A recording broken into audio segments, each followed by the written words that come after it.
Lord of the Mysteries, Chapter 228, The Mastermind. Almost instinctively, Clenny bent his knees and rolled sideways toward the bathroom door. So, a small black feathered arrow stabbed into the wash basin. The arrow seemed to be made of bone and suffused a blue luster. It was extremely beautiful. If Clenny had hesitated in any way, he definitely wouldn't have been able to escape this sudden attack. After rolling for a moment, Clenny reached into his pocket and attempted to pull out a few tarot cards. But at that moment, he felt a gust of wind engulf him. Through the corner of his eyes, he saw a black figure quickly closing in on him at high speeds. It appeared in front of him in an extraordinary pose as he tightened his foot and kicked out from bottom to top. Realizing that he couldn't avoid the attack, Klein quickly gave up on his previous intentions and used his elbow to block the attack. With a bang, he felt his entire left arm go numb, and his body was yanked over just like in the sports squash that the middle class loved to play the most. Or like a soccer ball that was now popular among the lower class. What immense strength! Klein's heart tightened. Without being flustered, he adjusted his body in midair and changed his posture, barely maintaining his balance, as if he was performing acrobatics. At this moment, a tree bark-colored blowpipe had just landed on the floor of the bathroom and bounced behind the door at a declining speed. Just as Clenny was about to stretch out his body to firmly stand and face the follow-up attack, a scene suddenly flashed in his mind. The speed of the enemy in black far exceeded his expectations, arriving even faster than he had expected. He lowered his body and swung his arm, striking him in the chest. In the blink of an eye, Klein's body bent over, spinning half a circle more, like a small ball that kept falling and kept being thrown around. Pow! He stretched out his hand and pressed it to the ground, opening his legs like scissors while keeping his head low. It made black-clothed man's fist miss as it tore through empty space. He was like a giant bear with the gift of agility, and had zero weaknesses. He made it so that the rolling Klein was only capable of focusing on dodging and defending, without giving him the chance to draw his cards or use his charms. Kachcha bam bam! A chair was broken, the table overturned, the coat rack toppled, and Clenny had circled most of the way around. But his situation was turning dire. I can't go on like this. He kept dodging, rolling, and tumbling, seeking every opportunity to turn the situation around. Suddenly, an idea came to him when he spotted the coffee table in the living room through the corner of his eyes. Bam! Clenny defended a blow with one arm as he jumped back towards the living room while enduring the pain. At this moment, Malt's leg muscles bulged suddenly like they were inflated. With air. Boom! He stepped on the ground so hard that it seemed to shake, and he jumped up and shot at Klein like a bullet with one of his legs aimed at him. Clenny barely managed to hold on for a moment before being sent flying again, crashing through the coffee table with a clang, sending the ceramic tea set flying towards the cupboard, scattering the round fountain pens, the contract template, and the various newspapers on the floor.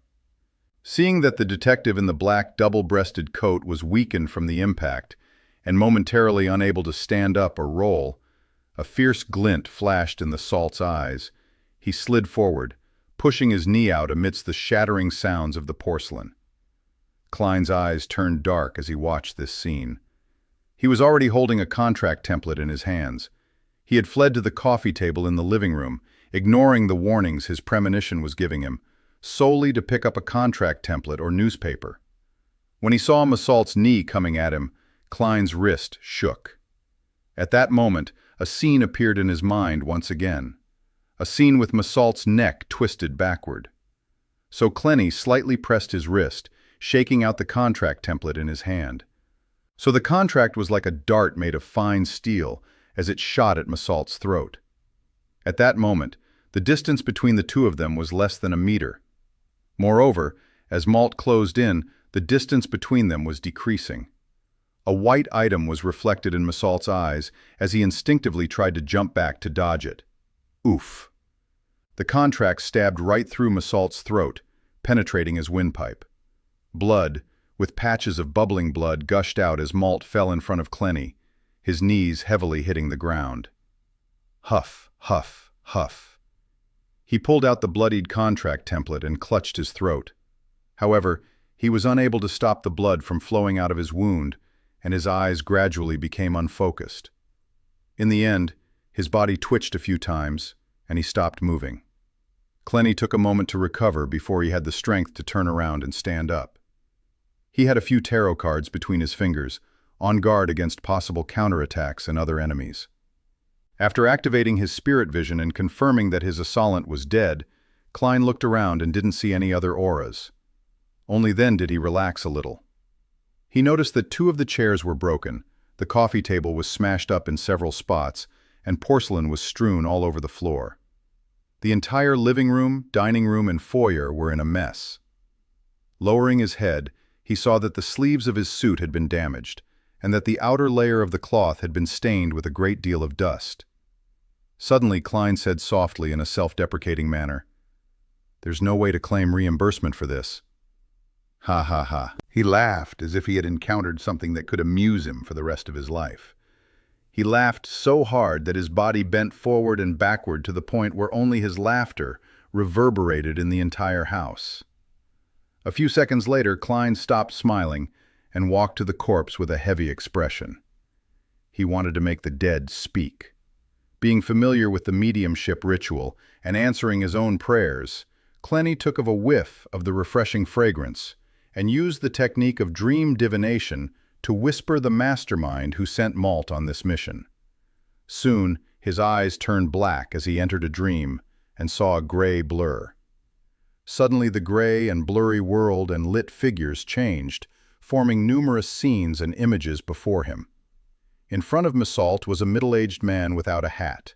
His white shirt had a complicated layered petal-shaped collar and cuffs, which made him look very magnificent. Matched with a tight black vest and skinny trousers, he looked gaudy and exaggerated. This middle-aged man had brown hair and blue eyes, a thin face with a stubble. He was a very good-looking gentleman. He looked at Malt and said in a deep voice, "No matter what you do, make sure you find Ian Wright alive. If he's dead, bring him to me within an hour, preferably within 15 minutes. Yes, Mr. Ambassador." Multal didn't hide his unruliness, but still kept his head lowered. The scene shattered, and Klein frowned. "Mr. Ambassador, this matter actually involves other countries. Judging by the style of the shirt, the ambassador is most likely the ambassador of the Innis Republic to Backland. Ian is only a teenage boy. That gentleman is able to channel spirits, or at least he has someone around him who can do so." Klein thought for a moment, then constructed another sentence for the dream divination. "The reason for finding Ian Wright." In the grayish, blurry dream, Klein once again saw the middle-aged gentleman from before. He stared at Malt and said in a low voice, "You don't need to know why. Just heed my instructions. I gave you the potion and money to become the person in power behind this manger gang. Not for you to raise questions, but for you to do things. Yes, you only need to know that Ian Wright might be involved in an item of great importance." As the scene faded away, Klein once again exited the dream. "An item of great importance. I really can't tell, Ian. What could it be? Potion. So is actually a Beyonder. It's no wonder that his combat skills were so powerful and terrifying. He should be a Beyond adept in this field." As these thoughts crossed his mind, Klein felt exhausted. It seemed that responding to his own request had consumed too much of his spirituality. If he wanted to have his mediumship standards restored to what it was previously, he estimated that it would only happen when he was a sequence 7. After ending the ritual and dispelling the wall of spirituality, Klein looked at Malt's corpse and carefully observed it for a long time. Finally, he saw specks of spiritual radiance converging at the wound on his opponent's throat, slowly congealing into a piece. Carefully grabbing it, Klein pulled out a dark red object that looked like jelly from Earth. Is this the Beyonder characteristic left behind by Malt? I wonder what kind of sequence potion it is. That's easy to determine. I'll get the answer by doing a divination above the gray fog. Theoretically speaking, the Beyonder characteristic of low-sequence Beyonders will be able to imbue a person with the corresponding powers even without the supplementary ingredients. However, One can easily lose control and go insane on the spot after consuming it. Nearly all the supplementary ingredients for low-sequence potions lack spirituality. Klein's thoughts ran wild before he finally forced himself to focus. A corpse was now in front of him. It gave him a headache thinking about